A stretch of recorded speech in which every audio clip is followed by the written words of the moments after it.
Sure. We still speaking I express like an interstate hyper when I ventilate. My rap pieces penetrate till you cannot resuscitate. And that's it. In here mixing Watermelon. Little mix I'm doing for a project I got going called Reconstruction, and I'm taking my favorite hip-hop album, redoing it from scratch with all the original samples, and if I can't find it, I'm getting all kinds of people to play on it, like Ben Allen and Tony Reyes. When I have the music done, I'm getting all new rappers to redo the raps of the original record. So that's where I'm at today. You'll notice back here, there's no analog gear on. I'm a digital mixer, and there's a lot of reasons for that.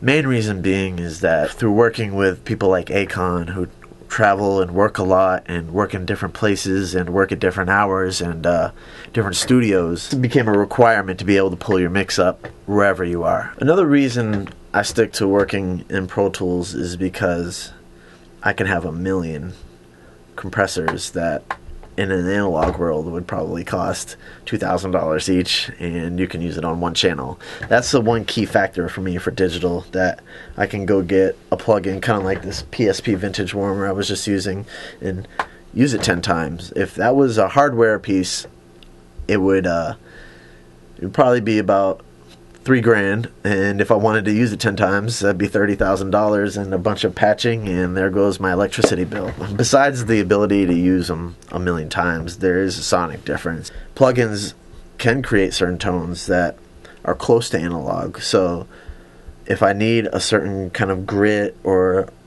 a harmonic distortion of some kind of thing that analog would do, I can find it digitally now. So not to say that the other stuff isn't bad, because one thing I want to do when I build a studio for myself is have some of that stuff, but when you recall a song and you have to set things back the way they are, in the digital world, it's going to come back the second you open the session.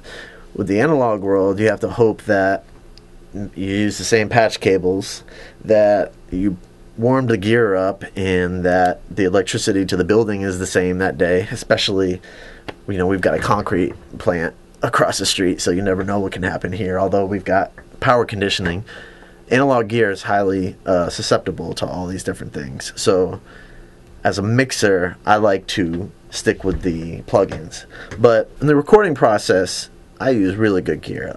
For vocals, I'm always sticking with a solid state mic pre, like the John Hardy M1, and a tube compressor, the TubeTech CL1B, or the Uri 1176, or the Universal Audio, whatever you want to call it. But getting things into digital is where you use that stuff. But for me, mixing, I don't have time.